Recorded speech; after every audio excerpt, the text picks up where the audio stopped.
उत्तर प्रदेश में चुनाव धीरे धीरे निकट हैं, किसान आंदोलन अपने चरम पर है। मुजफ्फरनगर की महापंचायत के बाद जाहिर सी बात है बीजेपी के लिए कुछ चिंताएं बढ़ी हैं।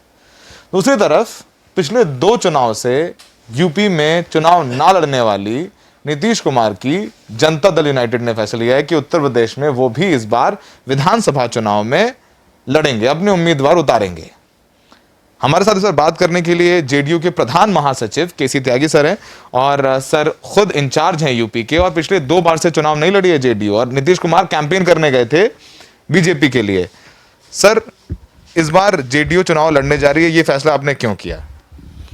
नहीं, उत्तर प्रदेश जनता दल का, उससे पहले लोक दल का, समाजवादी आंदोलन का बड़ा केंद्र रहा है। चौधरी चरण सिंह से लेकर के राम नरेश यादव, मुलायम सिंह यादव, फिर बाद में अन्य कई नेता हमारे आंदोलन से निकले, और हमारे पूर्वज रहे चौधरी चरण सिंह, किसानों के सबसे बड़े नेता। तो ये हमारे लिए एक फर्टाइल लैंड है उत्तर प्रदेश। लेकिन जनता दल में इतने बंटवारे हुए, मुलायम सिंह जी अलग चले गए, अजीत सिंह जी अलग चले गए, कुछ लोग बीजेपी में चले गए। तो अब हम उस मोमेंट को जो है रिवाइव करना चाहते हैं। हमारा मानना है कि वर्तमान में देश की जितनी भी समस्याएं हैं उसके निदान के लिए समाजवादी आंदोलन से बढ़िया कोई विचारधारा नहीं है। उसके प्रोपेगेशन के लिए, उसकी कंसोलिडेशन के लिए हम इस बार उत्तर प्रदेश में अपनी उपस्थिति दर्ज कराना चाहते हैं। लिहाजा हमने उत्तर प्रदेश में चुनाव लड़ने का फैसला किया है। सर, उत्तर प्रदेश में इस समय बीजेपी की सरकार है और बीजेपी के आप सहयोगी दल हैं। आप नेशनल डेमोक्रेटिक अलायंस एनडीए में हैं और आपकी बिहार में साथ में सरकार है। तो क्या ये चुनाव आप बीजेपी के साथ मिलकर लड़ेंगे या फिर अकेले लड़ेंगे? क्योंकि 2017 में तो सीटें नहीं दी थी बीजेपी ने आपको, फिर आपने नहीं चुनाव लड़ा। इस बार क्या होगा? देखिए, हम एनडीए में हैं और एनडीए में ही रह रहे हैं, रहना चाहते हैं, रहेंगे। इस विषय में हमारी पार्टी ने अमित शाह जी से, नड्डा जी से, राजनाथ सिंह जी से पार्टी का जो फैसला है उसकी जानकारी दी, और इन फैसले से प्रधानमंत्री को भी अवगत कराया है।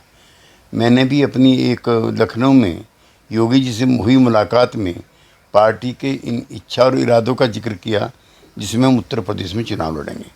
इसलिए हम एनडीए के अंदर रह कर के ही चुनाव लड़ना चाहते हैं। तो अगर अभी आपकी सीटें कितने मांग कुछ, अब आपने जब बात की है, बात इतने ऊपर से हुई है त्यागी सर, तो फिर आपने सीटें बताई होंगी कि आपने कैलकुलेशन किया है कि हम 403 में 25 सीटें, 30 सीटें, 50 सीटें चाहते हैं। देखिए, सीटें, मुझे लगता है कि सीटों पर कोई विवाद नहीं होगा। हमने 2000 में, 2004 में, 2007 में जिन सीटों पर चुनाव लड़ा है उसके आसपास सीटों की तालमेल का फैसला, समझौता हो सकता है। वो पॉइंट नहीं, बड़ा पॉइंट ये है कि हमें भारतीय जनता पार्टी जेडीयू को स्पेस देगी कि नहीं देगी, मुख्य प्रश्न ये है। मुख्य प्रश्न है, अगर बीजेपी से बात नहीं बनती है और फिर 2017 की तरह विधानसभा चुनाव की तरह ये कहा जाता है कि एकोमोडेट किया जाएगा, सेंटर में एकोमोडेट किया जाएगा, तमाम तरीके की आश्वासन दिए गए और बीजेपी से बात नहीं बनी गठबंधन की सीटों पर, तो क्या जेडीयू अकेले चुनाव लड़ेगी त्यागी सर? जेडीयू चुनाव लड़ेगी। पहली इच्छा एनडीए के अंदर रह कर के चुनाव लड़ने की है। अगर सीटों की तालमेल नहीं हुआ तो पूरी मजबूती के साथ हम उत्तर प्रदेश में चुनाव लड़ेंगे, और बिहार की और पूर्वी उत्तर प्रदेश की सामाजिक और भौगोलिक परिस्थितियां कमोबेश एक जैसी हैं, और नीतीश कुमार जी की उपयोगिता जितनी बिहार में उससे कम उत्तर प्रदेश में नहीं है। 2017 के चुनाव के लिए जब हम तैयारी कर रहे थे, इतनी बड़ी सभाएं नीतीश कुमार जी की हुई, इतना जन सैलाब उसमें उमड़ा है, उससे हम प्रभावित भी हैं, उत्साहित भी हैं। लिहाजा अगर तालमेल नहीं हुई तो हम अकेले भी चुनाव लड़ेंगे। अकेले भी चुनाव लड़ेंगे। फिर तो नहीं होगा एंड टाइम पे कि नहीं हम लार्जर इंटरेस्ट में और एनडीए के इंटरेस्ट में और इन तमाम चीज़ों को ध्यान में रखते हुए 2017 की तरह इस बार भी चुनाव नहीं लड़ा आपने? नहीं, लार्जर इंटरेस्ट और नेशनल इंटरेस्ट, अब हमारा अपनी पार्टी के कार्यकर्ताओं को बचाना और अपनी पार्टी की क्रेडिबिलिटी एस्टेब्लिश करना, और उन मूल सवालों को जो समाजवादी आंदोलन के, उन्हें सरफेस पे लाना है। इसलिए हम किसी भी ऐसे प्रोग्राम का हिस्सा नहीं बनेंगे कि हम चुनाव नहीं लड़ेंगे। सर, आखिरी सवाल आपसे।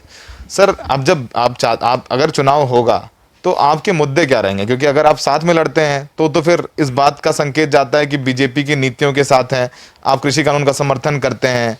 एक बड़ा मुद्दा महंगाई का है, 200 रुपये लीटर पे रसोई गैस का दाम हो गए हैं। कड़वा तेल, जिसको सरसों का तेल कहते हैं, वो भी बढ़ा हुआ है। पेट्रोल डीजल के दाम 100 रुपए के ऊपर हैं।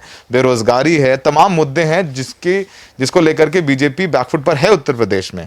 तो अगर आप बीजेपी के साथ चुनाव लड़ते हैं तो क्या आप उनकी नीतियों का समर्थन करते हैं या करते हुए दिखाई दे रहे हैं? देखिए, जो किसानों को जो राहतें हुई हैं उस पर सरकार का समर्थन सभी लोग करते हैं।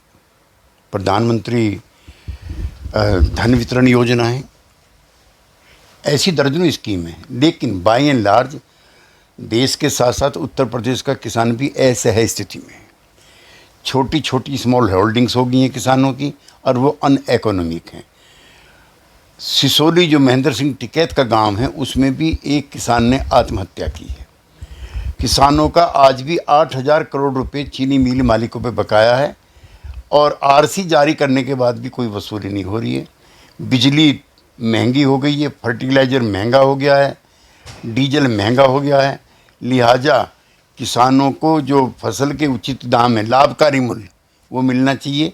ये हमारी मांगें होंगी। और ख़ास तौर से जो पिछड़ी जातियाँ हैं उनके लिए जो कोटा तय है वो कोटा भरा जाना चाहिए और जातिगत जनगणना होनी चाहिए जो नीतीश कुमार जी ने शुरू की है, वो भी हमारे चुनाव का मुद्दा होगा। SC ST बैकवर्ड, ये जो सेक्शन ऑफ द सोसाइटी हैं जिन्हें आप वंचित समाज कहते हैं, उनकी व्यापक हिस्सेदारी राजकाज में होनी चाहिए। छात्र जो बेरोजगार हैं उनके रोजगार की व्यवस्था होनी चाहिए, नहीं होती है तो उनको कुछ टेम्परेरी गुजारा भत्ता मिलना चाहिए। शिक्षा में समानता होनी चाहिए। 2 वर्ग बन गए शिक्षा के क्षेत्र में, एक अमीर लोगों के लिए, एक गरीब लोगों के लिए। सर, आखिरी सवाल आपसे, इस पर चर्चा आपसे होती रहेगी और भी बड़ा, क्योंकि बहुत अभी आप भी ये प्रारंभिक दौर में हैं सर, बड़ा इंटरेस्टिंग होगा as a student of journalism, as a student of politics also for that matter.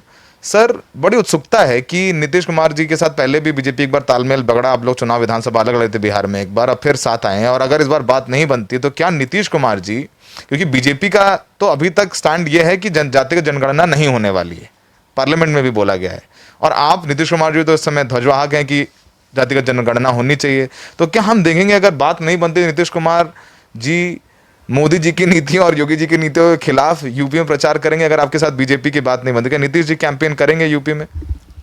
देखिए, जातिगत जनगणना के कोई खिलाफ नहीं है। CPI CPM CPI ML RJD JDU SP BSP TMC TRS YSR TDP ममता, एक पार्टी का नाम बताइए जो इसके खिलाफ हो। प्रधानमंत्री से भी जब नीतीश कुमार जी की चर्चा हुई है, उन्होंने एक बार भी जाति की गणना नहीं करेंगे ऐसा उन्होंने नहीं कहा है। और हमारा मानना है पूरे देश के अंदर जिस तरह का वातावरण बनना है उसमें जातिगत जनगणना कराना आवश्यक होगा। और ये किसी के खिलाफ नहीं, जो भ्रामक प्रचार किया जा रहा है कि अपर कास्ट के खिलाफ है, पिछड़ों के हक में, ऐसा कुछ नहीं है। जो समाज के वंचित समाज के लोग हैं उनको ये जानने का अधिकार है कि 70-75 सालों में हमारे लिए जो योजनाएं बनी थी उसमें हमको क्या मिला। ठीक है, तो अगर सर बात नहीं बनी तो जेडीयू अकेले चुनाव लड़ेगी? हम मन बना चुके हैं कि हम चुनाव लड़ेंगे। तो ये त्यागी सर हैं, त्यागी सर पहचान के मोहताज नहीं है, मुखर वक्ता, प्रवक्ता और महासचिव हैं, प्रिंसिपल जनरल सेक्रेटरी हैं जेडीयू के। उन्होंने साफ कहा है कि बीजेपी से बातचीत चल रही है, नहीं बनी बात तो चुनाव में अकेले लड़ेंगे। और राजनीति में अक्सर होता है कि बिहार में साथ रहने के बाद हो सकता है नीतीश कुमार जी प्रधानमंत्री मोदी और योगी के खिलाफ यूपी में कैंपेन करें। पॉलिटिक्स में कुछ भी हो सकता है। तो यूपी के चुनाव धीरे धीरे और रोचक होते जा रहे हैं और अब धीरे धीरे जैसे जैसे वक्त आएगा और भी ऐसी तमाम चीज़ें जो निकल कर सामने आएंगे जिससे पूरे चुनाव को और इंटरेस्टिंग बना देंगे। सुशील राठी के साथ दिल्ली में सौरभ शुक्ला, NDTV इंडिया।